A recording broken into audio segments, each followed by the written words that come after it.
ഉടുമ്പൻചോല നിയോജക മണ്ഡലം കേരള കോൺഗ്രസ് ജോസഫ് വിഭാഗത്തിന് വേണമെന്ന പ്രാദേശിക നേതൃത്വത്തിന്റെ ആവശ്യത്തിന് മറുപടിയുമായി കെപിസിസി സെക്രട്ടറി എം.എൻ. ഗോപി. ഇടുക്കി ജില്ലയിലെ ആകെ 5 സീറ്റുകളിൽ 3 കോൺഗ്രസും 2 സീറ്റുകളിൽ കേരള കോൺഗ്രസ് ജോസഫ് വിഭാഗവുമാണ് മത്സരിക്കുക. ഉടുമ്പൻചോലയിലടക്കം മത്സരിക്കണമെന്ന ആവശ്യം രാഷ്ട്രീയ വിവേകം ഉള്ളവർ ഉന്നയിക്കില്ല എന്നും ഇടുക്കി ജില്ലയിലെ 5 സീറ്റുകളിലും ഐക്യ ജനാധിപത്യ മുന്നണി വിജയിക്കുമെന്നും അതിനുള്ള അനുകൂലമായ രാഷ്ട്രീയ സാഹചര്യമാണ് നിലവിലുള്ളതെന്നും എം.എൻ. ഗോപി പ്രതികരിച്ചു. ഇടുക്കി ജില്ലയിലാകെ 5 സീറ്റുകളാണുള്ളത്. അതിൽ 3 സീറ്റ് കോൺഗ്രസും 2 സീറ്റിൽ കേരള കോൺഗ്രസുമാണ് മത്സരിക്കാൻ സാധ്യത. ഇപ്പൊ വരുന്ന ഈ അവകാശവാദമൊക്കെ ഒറ്റപ്പെട്ട ശബ്ദങ്ങളാണ്. അതൊന്നും ഒരു രാഷ്ട്രീയ പാർട്ടിയുടെ തീരുമാനത്തിന്റെ ഒന്നും അടിസ്ഥാനത്തിലാണെന്ന് ഞങ്ങൾ കരുതുന്നില്ല. പ്രത്യേകിച്ചും ഇടുക്കി ജില്ലയിലെ 5 seat 3 seat Joseph group Kerala കോൺഗ്രസിന് വേണമെന്നൊക്കെ അവരൊന്നും ആവശ്യപ്പെടാൻ സാധ്യതയില്ല എന്ന് നിങ്ങൾക്കറിയാലോ.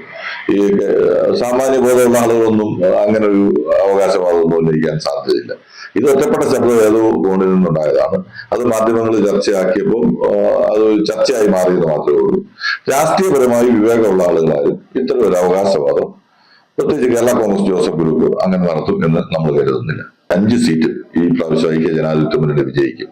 അതിന് വേണ്ടതായിട്ടുള്ള രാഷ്ട്രീയ സാഹചര്യങ്ങളാണ് ഇന്ന് ജില്ലയിലുള്ളത്. കേരളത്തിലെമ്പാടും പോലെ ഈ ജില്ലയിലുമുള്ളത്. ജില്ലയിലെ മികച്ച സ്ഥാനാർത്ഥികൾ തന്നെ വരും.